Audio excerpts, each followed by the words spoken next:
네, 농부수녀 맞고요. 한 2008년 정도에 제가 이제 유치원 아이들을 가르치고 있었는데, 그때 저희 그 최고 장상 수녀님께서 저를 이렇게 부르셔서 갑작스럽게 생태형성의 집에서 농사를 지어보면 어떨까라고 얘기를 하셨는데, 그때 그 이야기를 듣고서 제가, 저는 수녀님, 동태 이전의 그 생태밖에 모르는데 뭘 살겠느냐. 근데 당시 이렇게 더듬어서 한번 생각해 보세요. 당시에 우리나라 안에서 생태라고 하면은 그렇게까지 지금 우리가 생각하는 만큼 에코 스피리추얼리티 뭐 이렇게 생각하고 하지 않았다는 거죠. 그 생태를 가지고 오고 우리나라에 딱 들어오니까 자칫 잘못하면 뉴에이지나 혹은 웰빙주의로 이렇게 딱 넘어가는 거를 제 눈으로 이렇게 목격하게 됐어요. 그래서 반하는 어떤 행동이 나오더라고요. 근데 그때 당시에 그렇게 이야기하시면서 저에게 이렇게 한 일주일 동안 한번 생각해보고 네가 원하면 거기로 들어가서 한번 살아보면 좋겠다. 그래서 제가 가난한 아이들에게로 보내주세요 라고 말씀을 드렸더니 그때 그렇게 이야기하셨어요. 이제 가난의 범주를 인간에게만 보지 말고 모든 생명, 피조물 안에서 이 모든 가난을 봐야 한다. 지금 수녀님이 시작하지만 앞으로 우리 모든 수녀들이 모든 교육기관 뭐 이런 데를 다 접고 본당도 접고 해야 할 일이 아마 이 일이 될 것이다 라고 말씀을 하시는데 제가 그 일주일 동안 생각하면서 제가 안 할 수가 없겠는 거예요. 들어가서 살다 보니까 좋더라고요. 저는 좋은데, 제 주변에 있는 할머니, 할아버지들은 저 분명히 바람났거나, 하느님께로부터 뭔가 잘못했기 때문에 수녀회에서 벌 주느라고 저렇게 농사지러 왔다. 이렇게 보시는 분들도 꽤 있으셨습니다. 2008년에서 2010년 뭐 이렇게 할 때였어요. 그래갖고 근데 그런 시간들 속에서도 제 안에 기쁨이 있었죠. 살아가는 내내 그 말씀에 대한 깊이나 삶 안에서 그 자연과 함께 더불어서 사는 그 밀도가 깊어진다고 해야 되나요? 사랑의 밀도가 깊어진다고 해야 되나요? 그런 체험을 계속 거듭하게 되면서 하느님에 대한 질문, 저 자신에 대한 질문, 이런 것들을 계속 해오는 과정을 걸었습니다. 예, 정확하게 제가 농사하게 된 경위를 간단하게 말씀드렸어야 되는데, 장황하게 말씀드렸는데요. 그렇게 해서 농사를 짓게 됐고, 그때부터 계속 해서 한 13년에서 15년 정도 지금 농사를 짓고 있고요.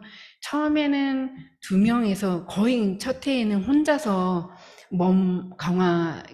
저희 집이 아니라 그때 건축까지 해야 했기 때문에 저희 출퇴근하듯이 오토바이도 타고 자전거도 타고 막 이러면서 다른 집에 새들어 살면서 이렇게 반지하방에서 살다가 이제 이렇게 시작하게 됐는데 그 해에는 거의 혼자서 이렇게 시작을 했고 그 시간이 참 고독한 시간이었고 그리고 나서 이제 수엠들이 이거 뭔가 살만한 가치가 있구나라는 어떤 공동체 안에서도 200명 회원이 있지만 수엠들이 저런 삶이 얼마나 가능할까를 또 보시지 않았을까 하는 생각이 드는데 그런 시간을 겪고 지금은 노틀담 생태영성의 집이라는 그 공동체를 이루어서 조금 저 공동체에서 한번 살아보고 싶어라는 저희 그 회원들의 이렇게 이야기를 듣게 되는 상황까지 이제 오게 됐습니다. 저는 지금 한국에는 지금 많은 수녀회가 있어요. 10,000명의 수녀님들이 계세요. 한국 안에는. 근데 이제 그 수녀들 중에 농사를 짓고 있는 수녀님들도 꽤 많습니다. 그래서 한 수도회당 100여 개의 수녀회가 있는데요.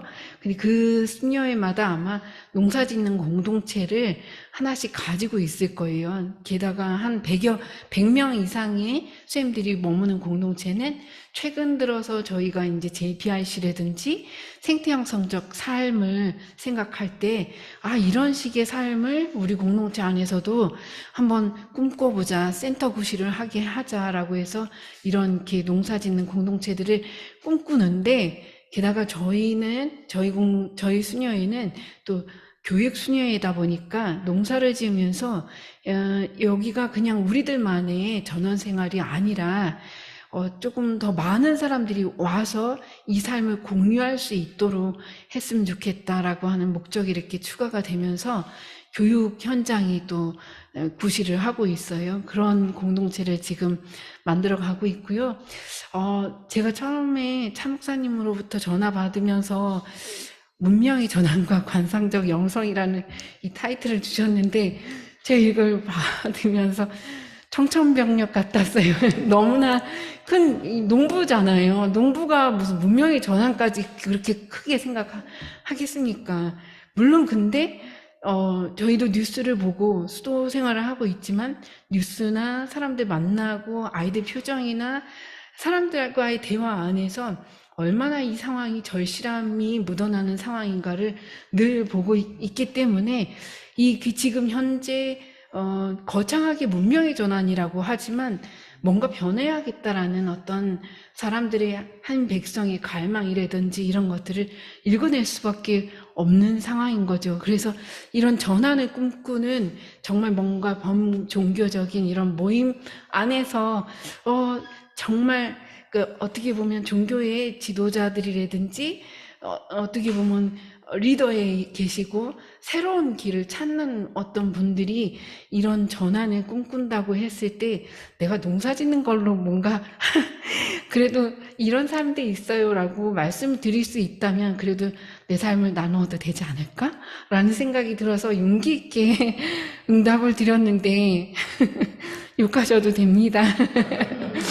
예. 그리고 또 게다가 저희는 활동수녀회 수녀들이에요. 사도적 활동수녀회라고 하는데 아까 제 이름을 보고 마리 가르멜 수녀라는 수도명을 보시고 가르멜이면 관상수녀회 아닌가요? 라고 얘기하셨는데 맞습니다. 그런데 이 관상 그 이름에서 나오는 그게 가르멜 수녀회가 있긴 한데요. 근데 저희 그 수녀회는 활동수녀회로서 저희 삶을 그 세상하고 같이 이렇게 계속해서 공유하고 나누는 그런 삶을 사는 수녀들이에요. 그러면서도 관상 안에서 우러나오는 한 체험이 세상으로 번져 나가는 그런 활동 수녀이기 때문에 이 전제로는 이 관상적 영성을 저희도 추구하기 때문에 제가 이 제목에서 어전에서 겁도 없이 제가 이렇게 응답을 드렸는데 정말 부끄럽습니다. 불러주셔서 너무 감사드리고요. 제가 저의 나눔이라고 해야 한다면 사실 저희 공동체의 나눔이 꼭 공동체의 체험입니다. 그리고 공동체의 체험은 어떻게 보면 저는 늘 이 생각을 해요. 세상의 축소판이 교회다. 교회의 축소 실험실이 어떻게 보면 이 교회의 실험실이 저희도 어떤 부분에서 위계도 있거든요. 수도 공동체 안에서 그 질서가 있는데 실험실이 바로 이 수도 공동체다. 근데 이 수도 공동체 안에서 그래도 좀 더 본질적인 우리가 살고 싶어 하는 이 이상을 현실에 맞게 좀 더 이렇게 가장 변방에서 살아내는 그 사람들이 바로 누구일까? 이 생태형성의 집에서 살면서 이 시대의 표징이 되고자 하는 우리들의 삶이 아닐까라는 생각을 늘 했었어요. 그래서 이 삶을 사는 게 그냥 우리 나름대로 사는 게 아니라 세상이 요청하는 거고 하느님이 신께서 지금 이 시간, 이 시대에 이런 삶의 형태를 바라시는 거다라는 인식에서 이렇게 삶을 살아가는데요. 여기에는 제가 만난 많은 분들, 그리고 피조물 안에서 이런 그 외침을 들을 수밖에 없었고, 그 듣게 됨으로 인해서 저 자신이 안 할 수가 없는 일이 되었습니다. 그래서 어떻게 보면 시작에 이 말씀을 드리는데, 저는 그 소리를 들은 이상은 하나님 예언자들이 끝까지 죽을 때까지 그 일을 하셨던 것처럼 아마 이 일을 끝까지 하게 되지 않을까 하는 생각이 듭니다. 어쩜 그 일을 나누려고 하는 거라는 생각이 들고요.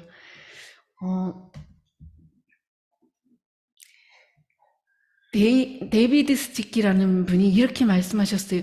지금 상황은 돌벽을 향해 달리는 거대한 차에 타고 있는데 모두가 자기가 어디 앉을지를 놓고 입씨름만 하는 격이다. 이 말이 어쩜 이렇게 와닿는지요.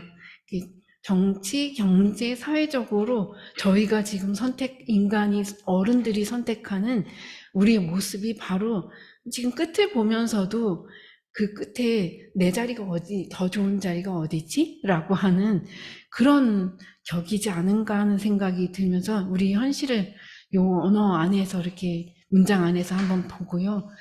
제가 요즘 우리 그 전 세계의 현실을 봤을 때 기후위기도 있고 전쟁도 있고 쿠데타도 있고 정말 난민들과 이런 현실들을 우리가 바라보면서 어떻게 전환하는 데에 나의 삶이 어떤 영향을 미칠 수 있을까? 이런 질문을 하게 됩니다. 여러분은 이 그림을 보시면서 어떤 생각이 드시나요? 저는 진짜 이 그림을 볼 때마다 충격이 됐고 아이들과 어른들에게 이렇게 강의를 할 때마다 삶을 나눌 때마다 어디에 우리가 있을 것 같냐 이렇게 질문하면 아이들은요 우린 솔직하게 얘기해요. 우린 저 위에 있어요 수녀님 이렇게 이야기를 하더라고요. 근데 어른들도 마찬가지로 거기에 있다고 하죠. 근데 이 배가 목적지까지 끝까지 갈 수 있을까? 라고 이렇게 질문을 했을 때 아이들은요 용감해요. 갈 수 있다고 해요. 어른들은 이렇게 얘기해요. 중년 넘은 특히 남성분들 죄송합니다. 이렇게 하고서 수행님 저 배는 갈 수 없어요. 이렇게 얘기를 하세요. 근데 아이들은 제가 그때 그거를 느꼈어요. 아이들은 왜 저 배가 갈 수 있다고 용기를 제 질문을 했어요. 어떻게 갈 수 있을까? 빨리 내려가서 같이 물을 푸고 구멍을 막고 목적지를 향해서 가면 된대요. 아이들은 자기가 보지 못한 세상에 대한 갈망이 살고자 하는 갈망이 아주 큽니다. 절실해요. 우리는 어느 정도 살아봤기 때문에 그러는지 그리고 삶이 고라는 걸 아는지 알아서인지 모르겠지만 갈 수 없어요 말을 입 밖으로 내더라고요. 어른들은. 제가 이런 상황을 볼 때마다 이걸 어떻게 해야 되지? 저 아이들이 꿈꾸는 세상을 이 꿈을 내가 꿀 수 없도록 만드는 사람이 되어야 할까? 아니면 계속해서 꿈을 꿀 수 있도록 만드는 사람이 되어야 할까? 라는 생각이 되더라고요. 진짜 이 배가 끝까지 갈 수 있도록 어떻게 보면 이게 배로 표현이 됐지만 공동의 집인 지구를 상징하는 거죠. 지금 구멍 나기 시작했고 걷잡을 수 없어지고 있는데 어떻게 해야 할까라는 질문이 우리 안에서 이렇게 계속해서 매일매일 사라져야 되지 않을까 하는 생각이 듭니다. 이게 지난해 서울 한복판의 사진이었어요. 뉴스에 자주 보여졌던 사진이었습니다.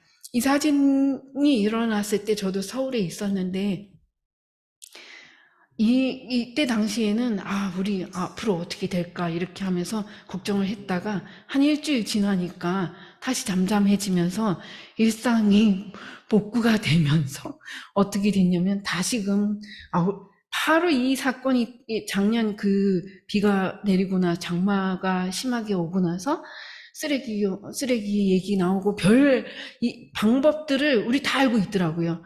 다 알고 있어서 다들 어떻게 해야 되지? 어떻게 나는 이렇게 할 거야? 이렇게 변화된 그 생각을 하고 있다가 딱 일주일이 지나니까 다시 쓰레기통 위에 일회용 컵이 계속 쌓이고 똑같은 일회용 컵 계속 들고 다니는 이 광화문 한복판이 되더라고요. 어쩜 이렇게 우리가 빨리 잊어버릴까요? 근데 올해는 더 심각한 더위와 비가 온다고 하더라고요. 이거 얼마만큼 우리가 경험을 해야지 우리의 삶을 전적으로 이렇게 바꿀 수 있는 전환을 맞이할 수 있을까라는 질문을 하게 됩니다. 네. 현재 지구 생태계가 직면한 위기 앞에서 표면에 드러난 문제를 접근할 때 빙산의 일각이라고 하죠. 사람들은 피상적 해법에 의존해왔던 과거의 방식을 멈추고 직면한 사건의 패턴에 집중하고 전체적 구조를 살피며 그 정신 모형을 파악하고자 합니다. 그런데 우리는 너무 오랫동안 위에 드러난 그 사건을 덮어두거나 피해가거나 둘러가거나 아니면 괜찮아 일이 됐어 밖으로 드러나진 문제만 해결하려고 했었던 시간이 있었습니다. 그래야 자신이 이 우주 안에서 누구인지 내 기원이 어디서부터인지를 묻게 되고 빅 히스토리 안에서 나라는 존재가 얼마나 중요한 존재인지를 의식하는 가운데 우리가 속한 이 하나의 종이 지구 생태계에 끼치고 있는 영향을 직면하고 있습니다. 그러나 안타깝게도 위기는 의식했지만 어떻게 대응해야 할지를 모르는 것처럼 보입니다. 우리는 우리가 소위 발전 혹은 성장이라는 이름으로 쌓아오고 누려온 물질을 우리 손에서 내려놓지 않고 계속해서 다 누리면서 더 누리면서 생태계가 회복할 수 있을 것이라는 착각을 하고 있는 듯해 보입니다. 여름엔 추워서 긴팔, 겨울엔 더워서 반팔. 제가 피켓팅을 할 때 어떤 아주머니 잊어버릴 수가 없었어요. 그분이 묵주를 들고 있어서 신자분이라는 걸, 가톨릭 신자라는 걸 알게 됐는데, 그분이 묵주를 이렇게 들고서 막 짜증을 내면서, 시애님! 대안이 있어요, 대안이! 이러더라고요, 저한테. 너 무슨 대안이 있어서 원전 반대하고, 화력발전소 반대하고, 그리고 기후 운동하고 있느냐, 이렇게 물으셨어요.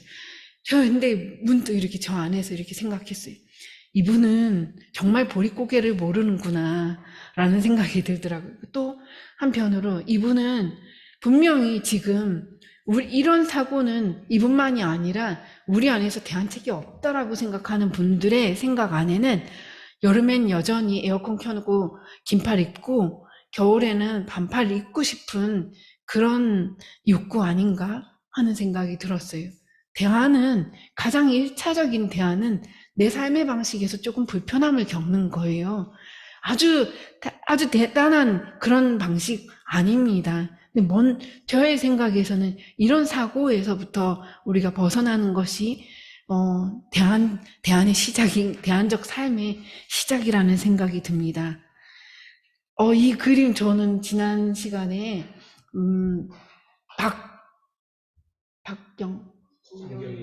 정경일 박사님의 그 그림이었는데 제가 이거 보고서 너무 깜짝 놀랐거든요. 너무 위로를 받는 그림이었었어요.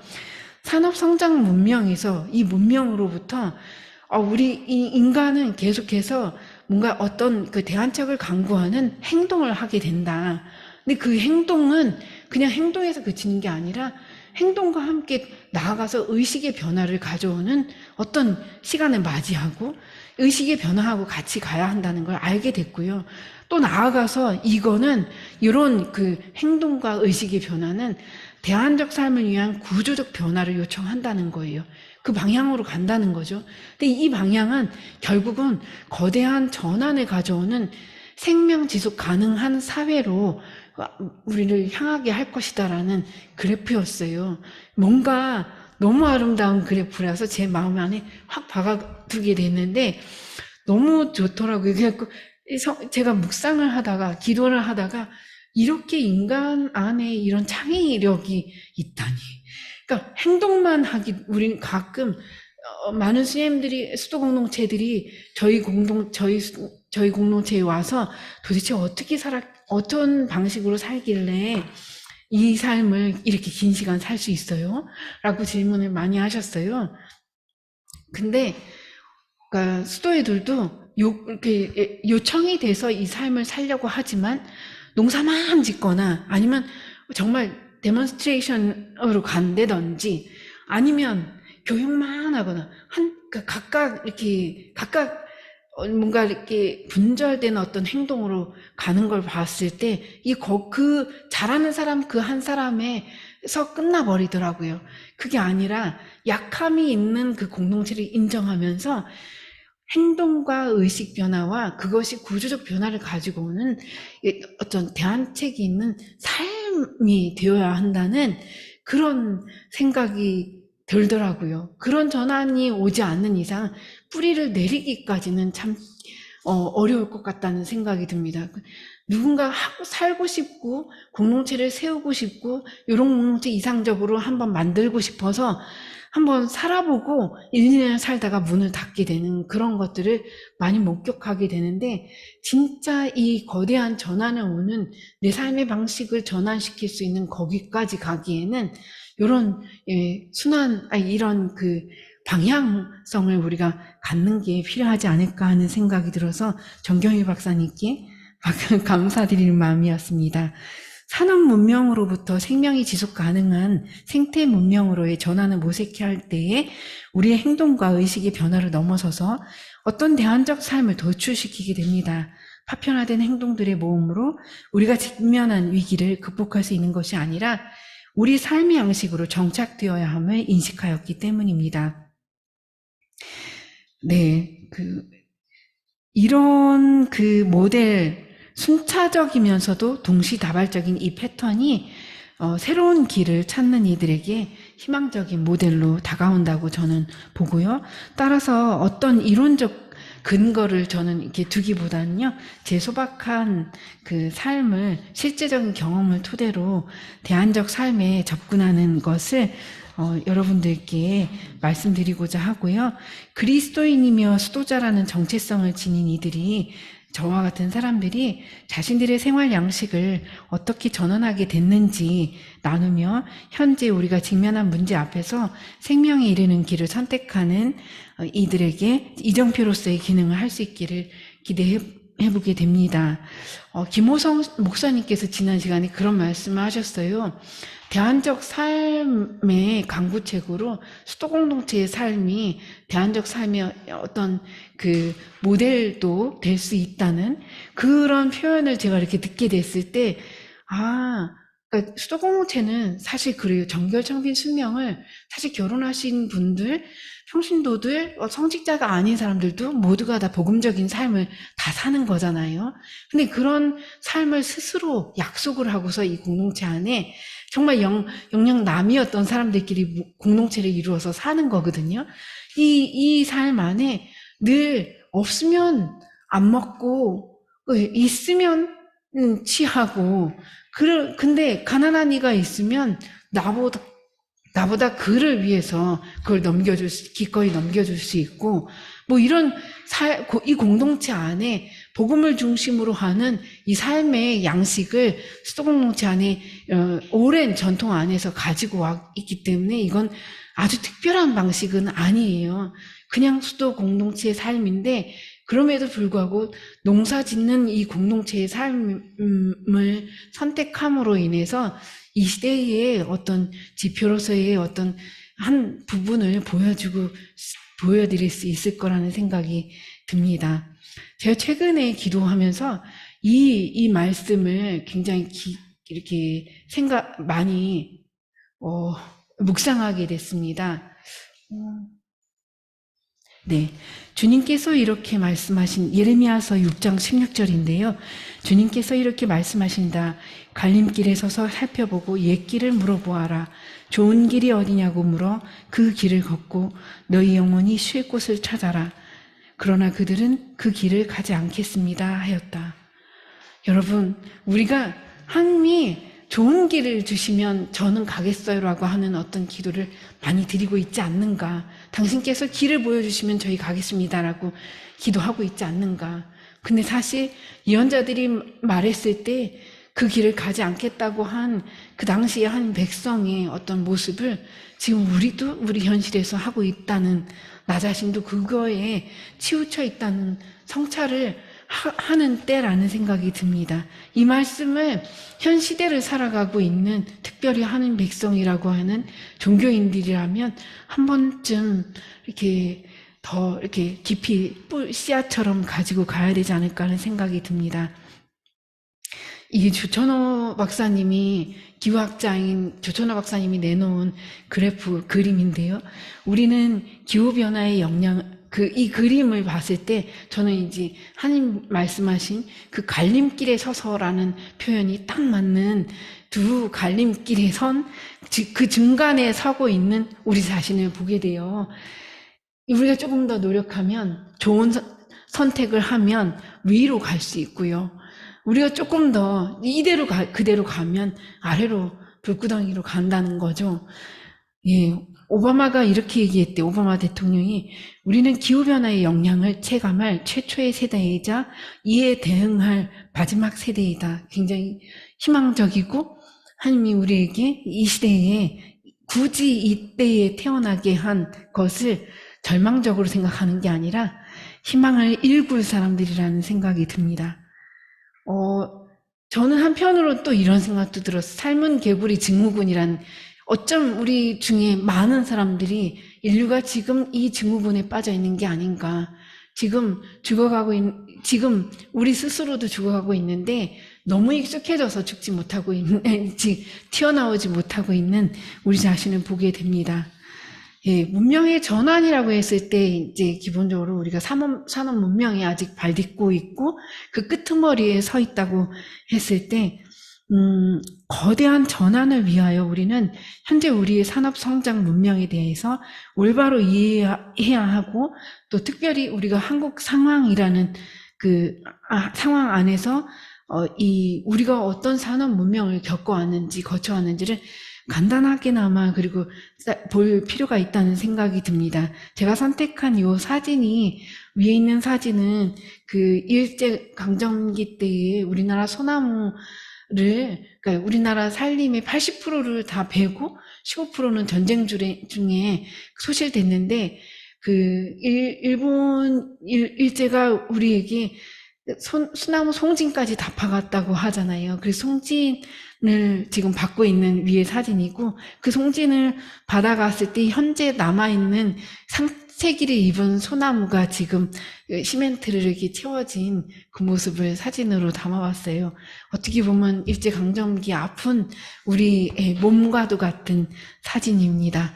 어쨌든, 예, 산업문명이라는 것이 한국에서는 1960년대부터 본격적으로 산업문명이 진입했다고 볼 수 있고, 새마을운동과 나무심기 운동으로 시작했다고 볼 수 있습니다. 나무심기 성공 후에 농업과 경공업, 중공업, 전자산업이 발전하게 됐고, 한국의 산업문명은 그래서 60여 년의 정도의 짧은 역사를 가지고 있다는 것이에요. 저희가 이제 국제수녀회라서 회의를 가게 되면 여러 나라 수녀님들을 보게 되는데요. 만약 우리가 산업문명이라는 것을 전 세계적인 어떤 맥락 안에서도 이해해야 하지만, 세계적인 맥락 안에 내 자신을 두고서 그냥 나 이해하고 있어라고 생각한다 그러면 약간 다르더라고요. 그분들이 생각하는 전환, 그리고 갈망, 긴 시간을 200여 년, 300여 년을 자기네가 이 지구에 도출시킨 어떤 만행들에 대한 인식이 얼마나 잘못됐는지를 이해하는 데는 우리는 덜했다는 생각을 하고 있는 것 같아요. 그래서 우리가 짧은 시간이지만 굉장히 많은 우리 아픔을, 일제로부터도 그렇지만 우리 스스로도 그걸 그냥 따라잡기 식으로, 서구를 따라잡기 식으로 이렇게 따라오지 않았는가 하는 생각이 듭니다. 산업 문명은 17세기경 서구에서 시작돼서 현재는 전 세계의 문명 형태이고요. 인류에게 유례없는 물질적인 혜택을 제공했습니다. 산업 문명의 세계관은 신이 아니라 인간의 사고와 판단이 진리 판단의 기준으로 여기는 인간 중심적 세계관과, 정신보다는 물질이 중시하는 물질적 세계관, 또 이원론적 세계관, 또 과학기술에 의지하는 과학적 세계관을 말합니다. 산업문명은 두 가지 후유증을 가져왔죠. 빈부격차와 생태계의 파괴의 문제입니다. 잉여 생산물은 가능하게 했지만 빈부 문제를 해결하지 못했다는 것과 또한 자연을 경제의 수단으로서만 이해함으로써 자연을 무분별하게 파괴하는 정신적 배경을 제공했습니다. 절대 빈곤의 증가와 생태계 파괴는 산업물질 문명이 어떤 한계에 도달했음을 의미하며 이 한계를 극복하기 위해서 새로운 문명 형태가 필요함을 말해주고 있음을 알 수 있습니다. 이제 문명, 이러한 산업 문명에서 이 낭떠러지를 제가 사진을 담아봤는데, 지금 우리는 인류 문명의 발달 과정 안에 산업물질 문명 시대의 끝부분에 와 있습니다. 이 끝부분에서 우리는 문명의 교차로에 서 있다고 볼 수 있습니다. 그것은 최첨단 과학으로 자연계를 정복하고 환경 파괴 문제를 극복하는 첨단 과학 문명 시대와 인간과 자연과 공존하는 새로운 문명인 생태 문명 시대입니다. 어떤 미래를 선택해야 인간과 생태계가 함께 살 수 있는 미래를 열어갈 수 있을까? 첨단 과학 문명은 인간의 기술을 중시하여 지구를 조작할 수 있다고 착각한 한계를 드러냈습니다.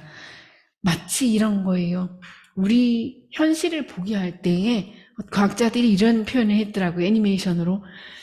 선글라스, 그냥 우리가 보고 싶은 것만 보게끔 쓰레기 더미가 있지만 아름다운 산이 보이게끔 하는 안경을 쓰고 있는 거죠. 우리가 이 안경을 쓰지 않으면 지금 현재 일어나고 있는 이 폐해를 제대로 볼 수 없는 거죠. 근데 지구의 질서를 존중하고 살리는 데에 인간의 기술을 사용하는 생태 문명을 선택해야 함을 우리는 정말 잘 알고 있습니다. 인간 중심의 질서가 아니라 지구 중심의 질서가 필요하다는 것입니다. 그러니 생태 문명을 실현하는 것이 우리 시대의 위대한 과업입니다. 그리고 생태 문명을 실현하기 위해서는 생태 문명의 세계관이 정립되어야 합니다. 생태 문명의 세계관과 사고방식, 생활 방식으로 되어져야지 이 생태대가 되는 것인데요. 세계관이 달라지면 문명도 달라집니다. 그 세계관이 문명을 만듭니다.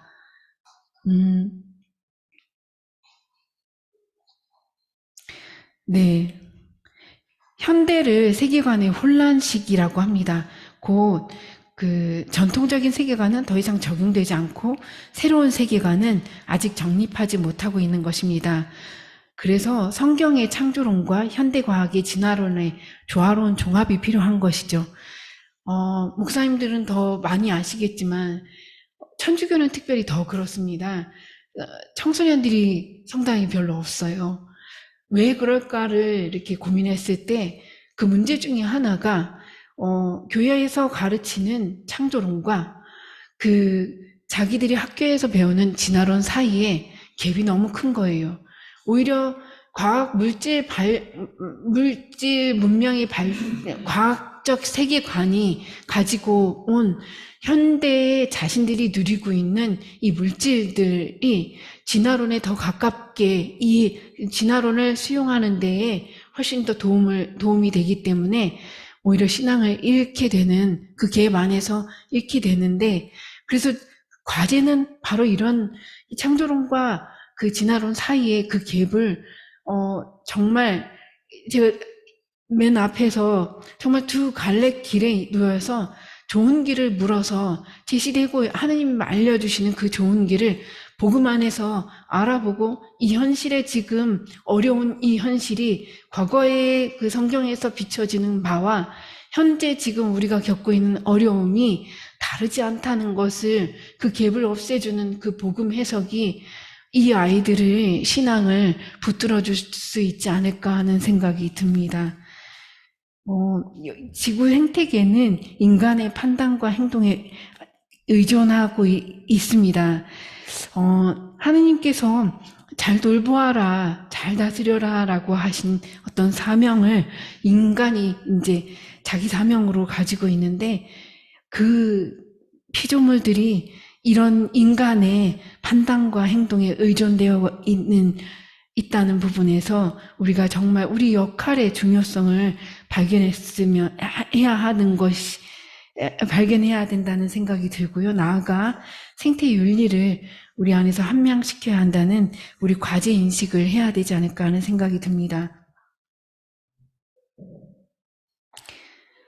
생태 문명의 세계관은 생명 중심주의적이고 지구 중심적입니다. 대전환을 말하고 있는 오늘날 정치적으로, 경제적으로, 또 교육 부분에서, 또 종교 안에서도 인간 중심주의에서 생명 중심주의로 전환해야 합니다. 생태 문명의 실현을 위해서 종교는 그 강조점을 구원 중심의 영성에서 창조 중심의 영성으로 전환해야 한다고 보는데요. 이는 우리의 의식이 원죄에서 원복으로 전환해 가는 것이고, 우리 교회 공동체 중심에서 지금 이 자리처럼 지구 공동체 중심으로 전환해 가는 것입니다. 모든 종교는 생태계에 대한 새로운 윤리를 발전시켜야 합니다. 우리는 인간의 가난에는 민감하지만 생태계와 지구를 파괴하는 행위에 대해서는 윤리 원칙을 가지고 있지 않습니다. 우리는 우리가 파괴한 지구 생태계에 대하여 회복시켜야 하는 책임감과 윤리의식을 가져야 합니다. 그렇다면 문명의 전환은 가능할까요? 우리는 우리 부모 세대의 노력으로 문명을 바꿨습니다. 뭔가 뒤처지고 지금 산업 문명으로 가는 그 60년 그 기간으로 우리나라의 산업 문명 기간을 본다면 그 기간 동안 우리 부모 세대에서 겪었던 그 문명 전환을 정말 뼈저리게 그 부모 세대가 겪었다면 우린 지금 새로운 문명으로 가는 데 있어서 또 책임을 져야 되는 세대라고 봅니다. 우리가 직면한 위기 속에서 다음 문명으로 전환해 갈 수 있도록 함께 책임을 가지고 노력해야 합니다. 이것이 바로 베드로일서 3장 15절에 여러분이 지닌 희망에 대하여 누가 물어도 대답할 수 있도록 항상 준비해 두십시오라고 하는 베드로의 간절한 신자들에 대한 어떤 갈망이 이 시대에 지금 우리 신앙생활을 하고 있는 종교인들에게 필요한 요청이지 않을까, 자세이지 않을까 하는 생각이 듭니다. 관상적 영성, 네. 관상은 하나님께서 계시는 곳에 자신도 함께 있다는 것을 체험하고 알아차리는 것입니다. 관상적 영성은 곧 관상적 삶을 의미합니다. 관상기도의 하느님 체험은 관상적 삶으로 이어집니다. 관상기도의 자세는 관상적 삶의 태도와 습관을 형성하는 데 깊이 연결됩니다. 그런 의미에서 관상기도의 태도를 짚어보는 것은 관상적 영성을 살펴보는 데 도움이 될 것입니다. 또 가톨릭의 수녀이다 보니 교회 교리서에서 관상기도에서 어떻게 가르치고 있는지를 한번 볼 것인데요. 먼저 예수님께 시선을 고정시키는 것, 하느님을 찾는 것, 하느님과의 친교, 하느님 말씀의 경청, 침묵, 신앙의 어두운 밤, 조금 그 개념을 조금 가까이 들어가다 보면 우리 기도하는 자세, 하나님을 만나는 자세, 그리고 내 삶을 살아가는 자세를 한 번 더 살펴보지 않을까 싶어서 제가 이렇게 조금 따와봤습니다. 이게 제가 잘못 기록을 했는데요. 관상기도는 예수님께 시선을 고정시키는 것이다. 저는 그분을 보고 그분은 저를 보고 계십니다. 비안내 성인이 이 말씀이 아니라 본당에 있을 때 자기 그 신자, 농부인 신자가 기도하고 나오면서 하는 말이 바로 이 말이었다고 해요. 저는 그분을 보고 그분은 저를 보고 계십니다. 관상은 그리스도 생애의 신비를 향해 눈길을 보내기도 합니다. 이래서 관상기도를 하는 사람은 주님에 대한 내적 지식을 배워 그분을 더욱 사랑하고 따르게 됩니다. 사실 저는 처음에 농사 지으러 들어가라고 했을 때 제 안에서 그 갈등이 있었어요. 어쨌든 수도생활, 복음을 사는 이 삶인데 이 신앙 그리스도인으로서의 그 정체성을 살아갈 때에 내가 무엇을 배워서, 영어를 잘해서, 어떤 학위가 있어서, 어떤 직책이 있어서 행복한 게 아니라, 수도자이기 때문에 행복한 이런 삶이 아니라, 내가 진짜 세례받은 하느님의 자녀로서 행복하다면, 이 복음서 하나로, 성경 하나로 내가 행복한 걸, 이 어떤 일을 하든지 증거하리라 하는 마음으로 사실은 제 표현으로 늘 하는 표현으로 한 손에는 복음서, 한 손에는 호미 이렇게 표현했는데 정말 이런 그 어디서든지 하느님을 찾을 수 있고 어디서든지 내가 그 같은 복음 하나님 사랑이십니다라고 하는 그 복음 말씀 그 한 어절만 한 말씀을 매일같이 묵상을 하고 되새기더라도 그 맛이 매일매일의 내 삶 안에서 다르게 다가오는 것을 경험하게 됐을 때, 이것이 바로 어디서든지 가능하지 않을까. 그러니까 농부인 한 그리스도 신자가 성당에서 나오면서 저는 그분을 보고 그분은 저를 보고 계십니다라는 고백을 했다는 것이 좀 관상기도를 되게 아주 편안하게 표현한 게 아닌가. 하느님을 찾는 것이다.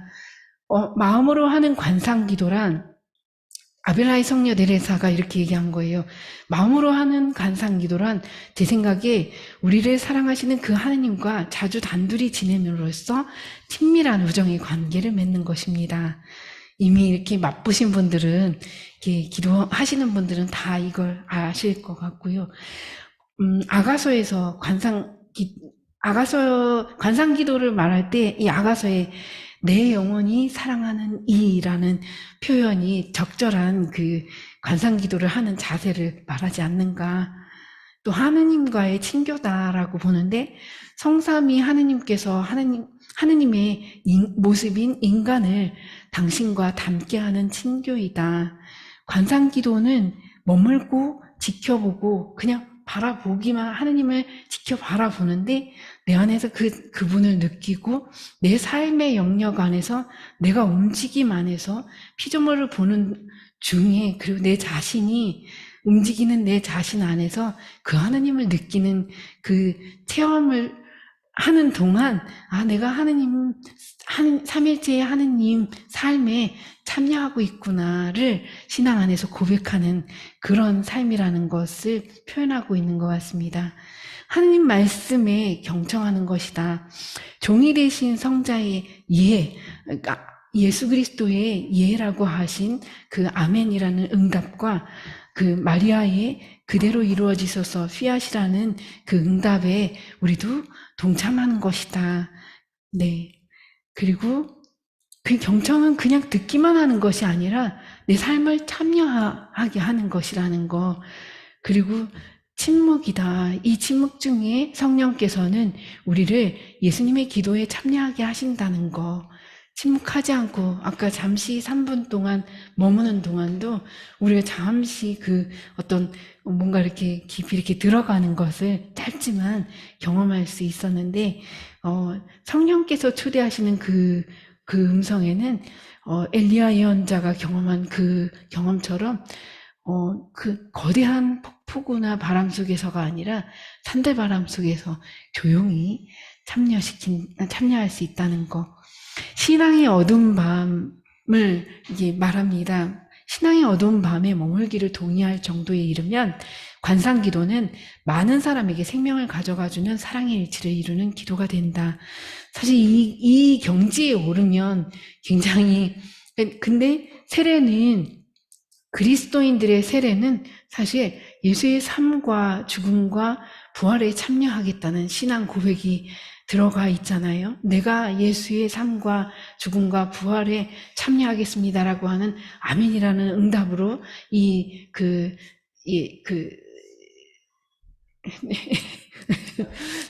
저희 그 응답으로 이런 세례가 성립이 되잖아요. 하나님께서 주신 이 자녀가 되는 그 시간인데 거기에는 그냥 부활의 영광만이 있는 것이 아니라 그 순환에 동참하는 그 어두운 밤까지도 포함한다는 것을 우리가 잊으면 안 될 것 같습니다. 그것도 마찬가지로 그것도 우리가 동의할 정도가 되면 결국 우리는 더 깊은 사랑의 일치를 이루게 될 거라는 거. 그래서 이 관상기도는 결국 관상적 삶을 나오게 하고요. 주변을 결국 어느 누군가가 그랬어요. 이병철 선생님도 그러셨고 저희 집에 찾아오시는 많은 깨어있는 분들이 선생님, 이렇게 아름다운 곳을 선생님들끼리만 공유하면 안 됩니다. 이렇게 얘기하세요. 아주 일침을 가하시는 이야기였죠. 끼어있게 하는. 저희가 만약에 이게, 그러니까 어떤 특별한 체험을 통해서 저는 이제 이듬해 첫 해를 그냥 농사를 지고 어르신들처럼 농약도 뿌리고 다 했어요. 비료도 주고 하라는 대로 다 했거든요. 근데 두 번째 해에 제가 굉장히 깊은 체험을 하면서 그 체험 이후에 제 농약을 뿌릴 수가 없겠더라고요. 이 땅에다가. 사랑하는 이에게 그딴 짓을 하면 할 수가 없잖아요. 그러니까 그렇게 저의 삶의 전환을 이루고 했는데, 이러한 저의 변화된 전환을 이룬 저의 삶의 방식이 제 주변에 있는 할머니, 할아버지들의 농사 형태를 바꾸고 있어요. 서서히. 내가 농약을 일주일에 한 번씩 주던 걸 1년에 2번만 줘. 막 이런 식의 고백들을 하게 되는 거죠. 또한 저희 공동체를 이렇게 찾아오시는 분들에게 언제든지 어떻게 해서든지 저희 삶의 방식 똑같이는 아니지만 도시에서 생태적으로 삶을 사는 방식, 뭐 이런 것들을 상상하고 생각할 수 있도록 이제 영향을 미치는 것이죠.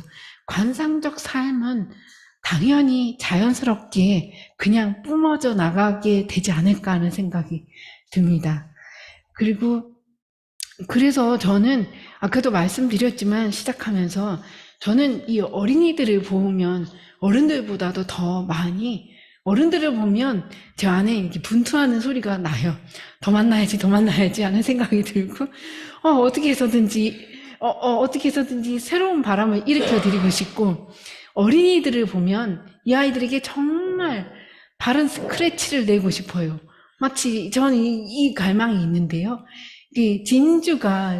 진주가 되기까지 조개 안에 이물질인 모래가 들어가야지, 티가 들어가야지, 조개가 상체기를 입고서 자신이 품어서 이걸 성장을 시키면 진주가 되고, 그렇지 않으면 조개 자신이 썩어버리는 거예요. 지금 어쩌면 우리는 조개 자체가 썩어가는 그 과정을 겪는 건데, 이걸 제대로 된 건강한 스크래치를 내면은요, 이게 진주를 품을 수 있을 것 같아요. 저는 어린이들, 그 청소년들, 대학생들까지 이렇게 저희 집을 방문해서 같이 이야기를 나누면서 이 아이들에게, 이 젊은이들에게 바른 갈망을 갖게 하고 싶은 마음이 막 들어요.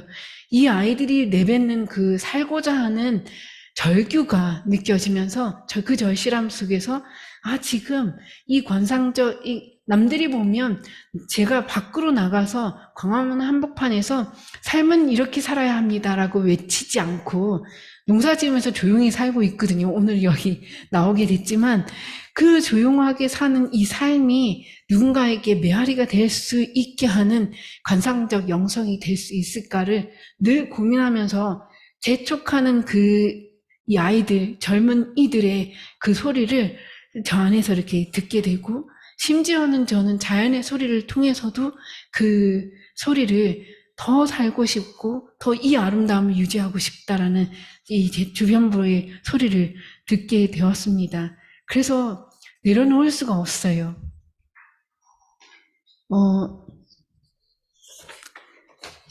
대안적 삶으로 구조적 변화를 꿈꾸는 공동체라고 했는데, 네, 너무 큰 타이틀을 가지고서 저희 생태형성의 집을 보는데요. 아주 소박합니다. 되게 거대하지 않아요. 노틀담 생태형성의 집은 수녀회가 운영하는 농장이고 또 이제 교육센터인데요. 2010년에 문을 열었어요. 그리고 지금까지 이렇게 운영하고 있고요. 생태적 감수성을 일깨우고 체험하고 되찾을 수 있는 장이 되게 하려고 노력하고 있습니다. 그래서 저희는 학교, 초, 중, 고, 유치원 학교들을 제가 또 가서 아이들을 가르치고 이 연계 수업을 또 하고 복지관하고 성당이나 교회를 찾아가서 이제 이 교육을 같이 생태적 감수성 교육을 계속 하고 있습니다. 저는 이제 다가오는 위기 앞에서 길을 묻게 됐다. 이 농사를 지으면서 정말 첫 해에는 이 손이요, 새카맸었어요. 왜냐하면 혼자서 거의 밭을 매야 됐었는데, 한 800평 정도를 하는데, 너무 그게 계속 찍었던 손을 계속 호미로 찍으니까 여기가 먹지는데 그걸 아픈 줄 모르고서 그렇게 일을 했었어요. 근데 그렇게 하면서 전 이찜을 많이 했어요. 하나님 왜 갑자기 저를 이렇게 부르셨을까? 내 수도자의 정체성은 뭘까? 그리스도인으로서의 나의 정체성은 뭘까? 한 백성으로서 내가 이 시대에, 이 위기 시대에 뭘 해야 할까? 내가 그냥 이렇게 강화도라는 그 땅에서 공기 좋고 물 좋은 데서 조용히 내가 이 삶을 아름답게 살아내는 것이 이 정체성일까? 뭐 어떻게 해야 할까? 이런 질문들을 굉장히 많이 했습니다. 다른 사도직을 하는 것보다 더 많이 하게 됐었어요. 미국의 법학자인 거스패스가 이런 표현을 했어요. 예전에 저는 최우선 환경 문제가 생명 다양성 손실, 생태계 붕괴, 기후변화라고 생각했습니다. 30년 동안 잘 연구하면 이 문제들을 다룰 수 있을 거라 생각했죠. 하지만 제가 틀렸습니다. 최우선 환경 문제는 인간의 이기심과 탐욕과 무관심입니다. 그리고 그런 문제들을 다루려면 영적, 문화적 변모가 필요합니다. 우리 과학자들은 그걸 어떻게 하는지 모릅니다. 어떤 거대한 문제를 해결하기 위해 영적, 문화적 변모의 필요성이 요청된다면 여기에 책임을 느껴야 하는 사람들이 누구일까요? 물론 인류 공동체 전체가 의식해야 할 문제이지만 특별히 영적인 삶을 살고자 신앙생활을 하는 종교인들은 하나님 백성이라면 이러한 책임의 최일선에 있다고 여겨집니다. 제2차 바티칸 공의회가 1962년에서 65년까지 그 가톨릭 천주교회에 굉장히 큰 획을 짓는 코페르니쿠스적 전환을 가져온 공의회가 되었는데요. 이 공의회에 교회 헌장이라고, 교회 헌장은 되게 어려운 그 헌장인 것 같지만 이 교회 헌장 안에 그리스도인들은 이렇게 살기를 바란다. 교회 안에 있는 모든 구성원들이 있는데 그 구성원들 그 역할 안에서 너는 바로 이렇게 할 거야. 이렇게 했으면 좋겠어라고 하는 정체성을 담고 있는 것이 바로 교회 헌장입니다. 이 교회 헌장을 제가 오늘 가져오지 않았는데 제가 이게 그냥 수녀일 뿐이고 정말 농사 짓는 한 그 수녀인데 이걸 엄청나게 읽었어요. 농사 지으면서. 내가 누구인지를 묻기 위해서요. 우리는 어쩌면 각자의 종교 전통 안에서 그 종교 전통이 말하고 있는 내 자신이 누구고 정말 올바른 종교 가치관을 가지고 있다면은 모든 그 생태계의 생명을 존중한다는 아주 기본적인 그 어떤 진리를 가지고 있잖아요. 근데 그런 가치관을 가지고 있는 자기 종교 전통의 기본적인 어떤 정체성을 깨닫는 것이 1차적인 우리의 책무가 아닌가 하는 생각이 들어요. 어디에 있던지 간에 내가 누구인지를 깨닫는 것. 내가 한 가정의 엄마고 부인이고 남편이고 이런 건데 아주 기본적이지만 내가 제대로 그 가정을 이끌고 가려면 내 정체성을 올바로 알아야 되고 지금으로서는 모두가 얘기하는 것처럼 지구 시민으로서의 내 정체성을 아는 것. 근데 특별히 그리스도인 그리고 어떤 종교인으로서의 자기 정체성을 안다면 그 종교가 바라고 있는 거기에서 내가 어떤 행동으로 이 세상에 그 하느님께서 바라는 그 원하는 바를 살아가는 그 존재가 될 것인지를 알게 될 거라는 생각이 들어요. 저는 이 제2차 바티칸 공의회를 잘 모르면서도 스스로 연구하게 됐고 생각하게 됐습니다. 그러면서 제가 바로 이런 사람이라는 걸 생각하게 됐어요.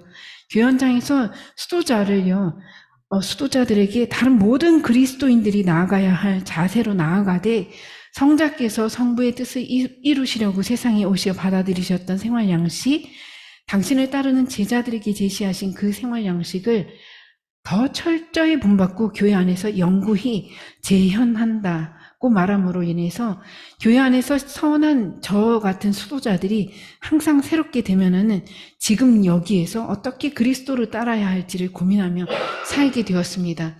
정신이 반짝 났어요.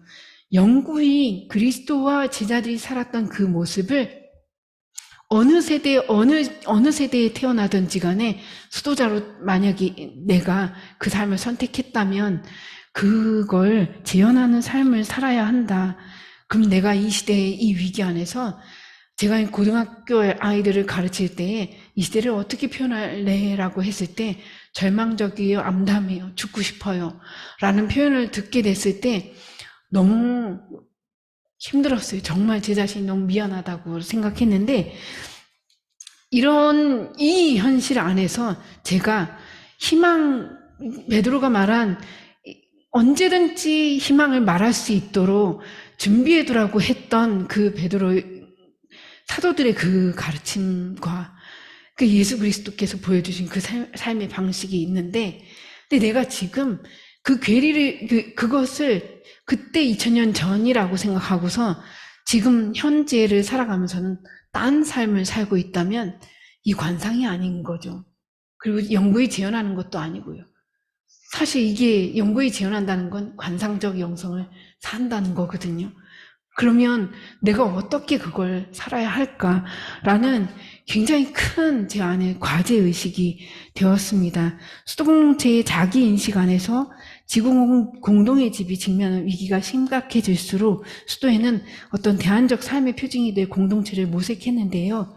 그러면서 모든 수도자들이 같이 움직였습니다. 저마다 고유한 카리스마 안에서 다양한 형태로 이러한 대안적 삶을 모색해보자는 회의들을 거듭했는데 저희 노트담 수녀회도 98년부터 2004년, 6년마다 이렇게 회의를 하면서 아까 말씀드렸던 그 JPRC가 이미 98년부터 맨 앞에 모든 회의에 선두에 있으면서 지금 이 위기를 마주하게 된 이 세대 안에서 우리 수녀회가 몇 명 되지는 않지만 이 세상에 이 엄청난 세상 안에서 급변하는 세상 안에서 우리는 작지만 그래도 우리가 이 JPRC 정의평화 창조질서 보전이라는 어떤 그것을 맨 앞에다 두고서 우리의 삶의 방식을 그 방향으로 계속 끌어가도록 협력한다라고 해서 작년까지 이렇게 Care for Creation으로 이제는 이제 가지고 가면서 저희 이 공동체, 저희 지금 노트담 생태영성의 집 한국 공동체를 작년에 이제 독일에서 노트담 수녀 총회가 있었는데 그 회의에서 모든 그 관구의 아프리카, 인도, 인도네시아 이런 수행들이 저희 강화의 공동체를 와서 경험 한 달 체험 뭐 이런 걸 하기로 이제 이렇게 회의 방향을 이렇게 잡게 됐어요. 그만큼 절실하고 그만큼 담아내야 될 내용에 대한 어떤 과제 인식을 하게 됐죠. 네. 그러면 어떤 삶이 되어야 할까? 그리스도인의 생태적 삶, 또 지구 시민으로서의 어떤 생태적 삶으로서 어떤 삶을 살아야 할까? 저는 이 질문을 많이 했습니다. 도대체 이 삶을 시작할 때 어떻게 시작해야 되지? 앞에서 말씀드린 것처럼 이걸 놓치지 말자. 그래서 저는 아침에 저희의 일과 자체가 아침에 각자가 저희는 뭐 수도생활 안에서는 적어도 아침에 일어나자마자 1시간 동안 묵상 관상 기도를 하고 그다음에 뭐 미사를 드리고 항시 식탁에서 말씀을 나누는 삶을 살려고 애썼습니다. 그러니까 그걸 의도적으로 이렇게 끌어내려고 했죠. 그리고 이렇게 하면 살면 살수록 하나님 말씀에 귀 기울인다는 것에 대한 그 자연의 안에서 일을 하면서 이 말씀에 귀 기울인다는 것이 그냥 너무 가깝게 와 닿았죠. 그러면서 모든 예언자들이 하신 예언자들을 통하여 하느님께서 말씀하신 그 바를 바로 나를 통해서 우리들을 통해서 이루시려고 하구나라는 거를 체험하게 됐습니다. 그러면서 이 말씀을 듣게 됐어요. 하나님께서 보시니 손수 만드신 모든 것이 참 좋았다. 지금 보시니 좋았다라고 한 참 좋았다라고 하는 그 말씀으로 지금 우리 이 위기를 바라보는 시각을 바꾸려고 하는 노력들을 많이 하고 계시죠. 또한 더불어서 지혜서에 피조물의 응대함과 아름다움으로 미뤄보아 그 창조자를 알 수 있다. 저는 자연 안에서 그 어떤 자연이 프란치스코 교황님은 찬미받으소서에서 이 자연은 하나님이 쓰신 성경이다. 그 말씀으로 쓰신 성경이다. 이렇게 표현했는데, 어쨌든 그 관상적 삶 안에서는 이 피조물 안에서 하나님을 체험하는 것이 그냥 저절로 이렇게 다가갈 수 있게 되지요. 근데 그렇다면 농촌으로 모두가 다 농사 지으러 갈 수는 없잖아요. 하지만 우리에겐 말씀이 있습니다. 또한 이 말씀에, 죄송합니다. 제가 언제까지 해야 돼요? 언제까지 하실래요? 제가 계속 하겠습니다. 예. 그러면서 제가, 하나님 말씀에 귀 기울이면 지구의 울부짖음에도 저절로 귀 기울이게 되었습니다. 이 일을 하다 보면, 제가 다른 한 가지 체험을 나중에 들려드릴 건데,